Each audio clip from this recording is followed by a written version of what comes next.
First of all, I want to welcome everyone to join and listen to this horrific story that's going to be told here today. And I want to introduce this brave whistleblower that's actually coming forward here. And again, to explain what actually happened to him all those years ago in Ballybricken police station. If you want to go ahead there. Kieran, I'm not reading this in the script or anything like that. I'm just, I'm telling it as it is because I can remember it. I've been playing this over my mind for a good few times over the years. So as the story goes, in 1976, it was September, the first Friday in September. And how I remember it so vividly is that there'd be a dance in Tramore, and that would close on the last Friday or Saturday of August, and then one would start up in Waterford. The New City Club was the name of the place. Now, we were chancing around, myself and my friend, that night to see could we get in. We didn't know could we get in. I'm not too sure, was it over 16s or 18s, but they used to have only a mineral bar in there. So anyway, both of us decided we'll buy a bottle of a flag in the cider, as it would be commonly known in Waterford at the time. And we went into one of the supermarkets in town and bought it, and the off license they gave it to us. And we said, we're going to share it between us. And as we were walking up the road in the city, a squad car pulled up. And to the present day, I can't remember who was he. Were we carrying the cider in a bag, or were we carrying it under a coat or what? I don't even know who was carrying it. But anyway, they got out, this guard got out, who I knew, now I know him, knew years later I found out who he was. And what was the name? What was the name of that guard? Matty Ryan. He was a Limerick fella. And he got out of the car and a bottle of cider, and a few words were exchanged when he threw us into the back of the car, and himself and his colleague. They brought us up to the car. What was his colleague's name? What was his colleague's name? His colleague's name was Lynch. He was a Kerry man. And anyway, we were brought into the station.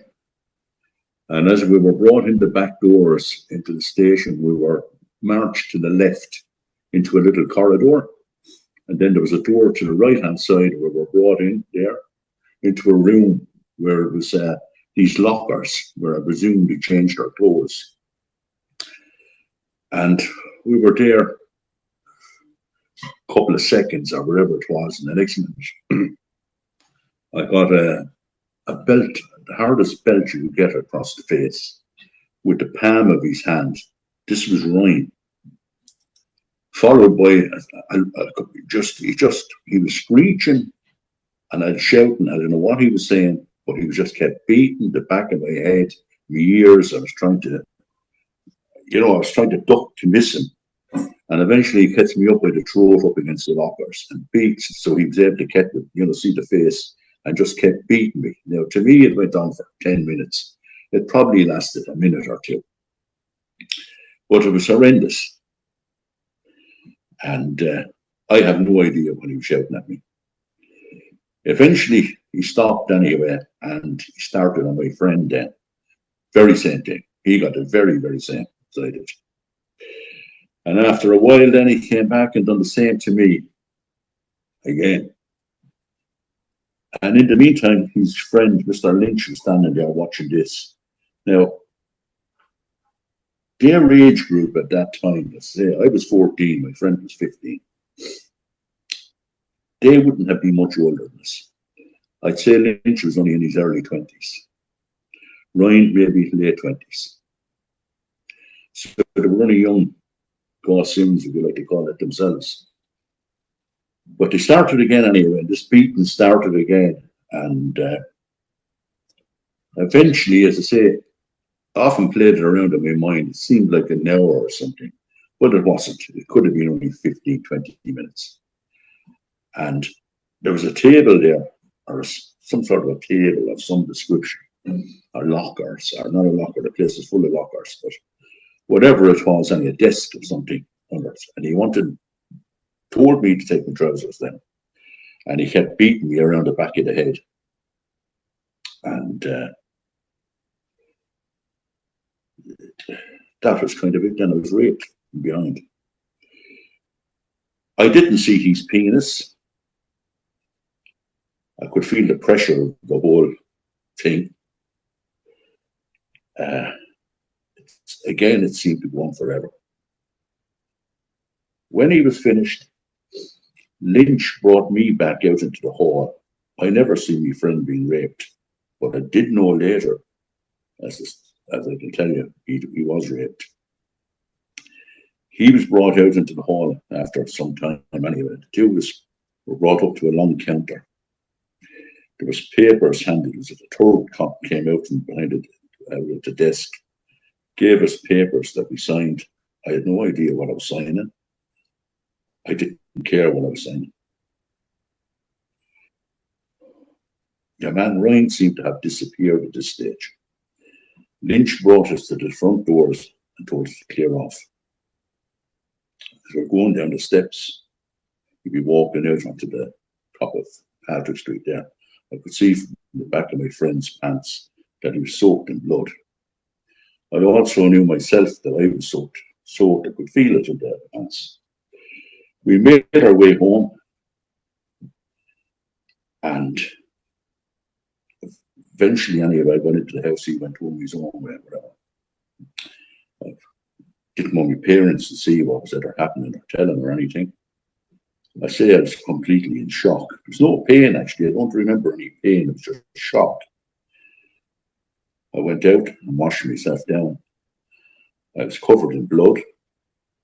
I was covered in feces. I was covered in his sperm, the monster sperm. I washed myself, washed the pants, and one thing another. That will be 49 years in a couple of weeks' time.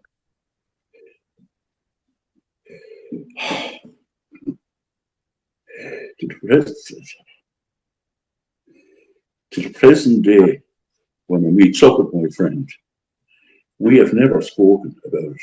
It was never mentioned. That was his way, I presume, of dealing with it. I know that he never came to the attention of the Gardaí in his life. Before that or after that. Good, clean living guy. Married man with a children, with a few children. And that was his way of dealing with it. Never spoke. We never, since we walked down the steps of that Garda station that night, we never spoke about it. And that's as much as I can tell you, Kieran, about it. That's all. My heart, as I say, that's 49 years ago.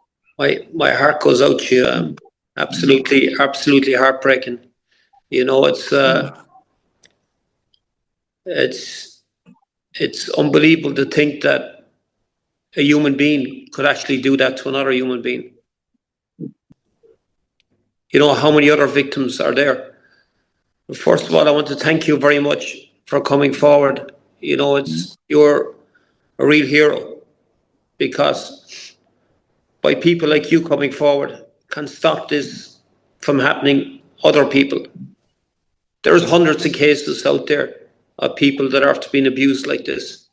I'm sure you weren't the only one. Yeah. You know, thank you. Just thank you so much for coming forward. You know, you're a real modern day hero. I can hear the hurt, I can hear the pain. And